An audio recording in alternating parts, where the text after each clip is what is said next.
Hi viewers, কেমন আছেন সবাই? আশা করি সবাই অনেক ভালো আছেন। হেলথপিডি চ্যানেলের নতুন একটি ইনফরমেটিভ ভিডিওতে আপনাদের সবাইকে স্বাগতম জানাচ্ছি। আজকে আপনাদের সামনে একটি বিষয় নিয়ে কথা বলবো, যে বিষয়টি খুবই গুরুত্বপূর্ণ। আপনারা অনেকেই প্রেগন্যান্সি টেস্ট কিট ব্যবহার করে থাকেন। সেক্ষেত্রে এটা কিভাবে ব্যবহার করবেন এবং এইটা ডিজিটাল এবং অ্যানালগ দুইটার মধ্যে কি পার্থক্য সেটা বুঝতে পারেন। তো আজকের ভিডিওটা আমি সেই প্রেক্ষিতেই করতে চলেছি। অবশ্যই ভিডিওটি দেখতে থাকবেন। তবে ভিউয়ার্স, ভিডিওটি শুরু করার আগে অবশ্যই আপনাদেরকে একটা রিকোয়েস্ট, যারা আমার চ্যানেলে নতুন ভিউয়ার্স আছেন তারা অবশ্যই আমার চ্যানেলটি সাবস্ক্রাইব করবেন এবং পাশে থাকা বেল আইকনটি প্রেস করে দিবেন। এবং পুরাতন ভিউয়ার্স যারা আছেন তাদেরকে অনেক অনেক ধন্যবাদ। ভিউয়ার্স, আমার হাতে দেখতে পাচ্ছেন গুড নিউজ নামে একটা প্রেগন্যান্সি টেস্ট কিট এবং আরেকটা হচ্ছে টপ লেডি চেক এই নামে একটি প্রেগন্যান্সি টেস্ট কিট। তো আমাদের কাছে যে গুড নিউজ টেস্ট কিটটা আছে এটা হচ্ছে ডিজিটাল এবং টপ লেডি চেক কিটটা হচ্ছে অ্যানালগ। তো এই দুইটা কিটের মধ্যে কি পার্থক্য এবং কিভাবে কাজ করে সেটা নিয়ে বিস্তারিত আলোচনা করতে চলেছি। ভিউয়ার্স, আমার হাতের এই কিটটি ডিজিটাল কিট। এটা ব্যবহারের কিছু নির্দেশিকা আপনার প্যাকেটের গায়ে দেওয়া রয়েছে, সেটা দেখে বুঝতে পারবেন আসলে কিভাবে এটা কাজ করে।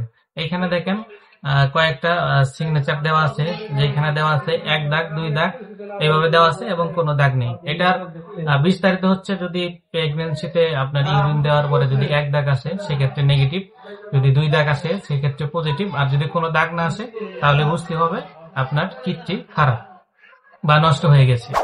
আমরা ডিজিটাল কিটটা প্যাকেট থেকে বের করে নিয়েছি এবং মাথাটি কেটে নিয়েছি। এখন দেখবো এটার ভিতরে আসলে কি আছে।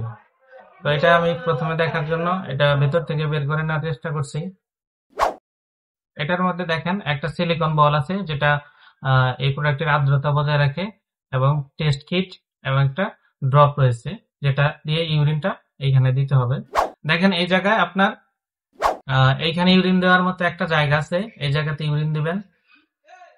আপনার প্রথমে ইউরিনটা হচ্ছে যে কোনো জায়গায় রেখে ড্রপের মধ্যে উঠিয়ে নেবেন। ড্রপের মধ্যে উঠিয়ে নিয়ে ইউরিন দেওয়ার জায়গাটায় ইউরিনটা দিয়ে দিবেন। ড্রপ আকারে 2-3 ফোঁটা দিয়ে দিলেই এখানে কিছুক্ষণের মধ্যে 1 থেকে 2 মিনিটের মধ্যে এইখানে দাগ শো করবে। দাগ যদি শো করে সেক্ষেত্রে 1 দাগ আসলে নেগেটিভ, 2 দাগ আসলে পজিটিভ। যদি কোনো দাগ না আসে তবে বুঝতে হবে আপনার কিটটি নষ্ট। এখন আপনারা অ্যানালগ যে কিটটা আছে সেটাতে কিভাবে টেস্ট করবেন সেটাও দেখাচ্ছি। দেখে নিচ্ছি অ্যানালগ কিটের ভিতরে কি আছে। প্রথমে কভার থেকে বের করলাম, এখানে একটা প্যাকেট আছে। প্যাকেটটা আমরা কেটে দেখবো বা হাত দিয়ে টান দিলেই দেখবেন কিন্তু প্যাকেটটা ছিঁড়ে যাবে। ছিঁড়ে যাওয়ার পর ভেতরে যে কিটটা রয়েছে সেটা আমরা বের করে দেখবো।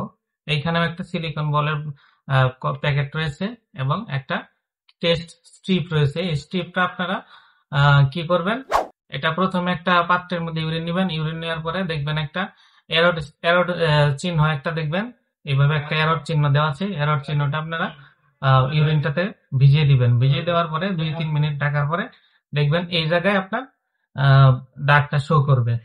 সেক্ষেত্রে পূর্বের মতো যদি 1 দাগ উঠে নেগেটিভ, 2 দাগ উঠলে পজিটিভ, কোনো দাগ না উঠলে বুঝতে হবে যে আপনার স্ট্রিপটি খারাপ হয়ে গেছে।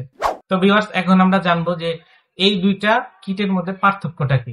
সেক্ষেত্রে আমাদের যে ডিজিটাল কিটটা আছে এটা একটু দামি এবং অ্যানালগটা একটু কম দামি। পার্থক্যটা হচ্ছে ডিজিটাল কিটের মধ্যে আপনি রেজাল্টটা অনেকটাই সূক্ষ্ম পাবেন বা ভালো পাবেন, বা এটা শিওর একটা রেজাল্ট পাওয়া যায়। আর অ্যানালগটাতে হয়তো অনেক সময় মিস ইনফরমেশন আছে, এরকম অনেক রিপোর্ট পাওয়া গেছে।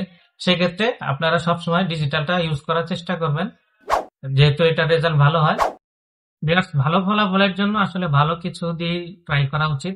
তো অবশ্যই আপনারা সবসময় ডিজিটাল কিট দিয়ে এটা টেস্ট করার চেষ্টা করবেন। তো এতটুকু ইনফরমেশন আপনাদের কাছে প্রদান করতে পেরেছি। অবশ্যই যদি আমার ভিডিওটি ভালো লেগে থাকে চ্যানেলটি সাবস্ক্রাইব করে দিবেন এবং পাশে থাকা বেল আইকনটি প্রেস করে দিবেন। ধন্যবাদ সবাইকে।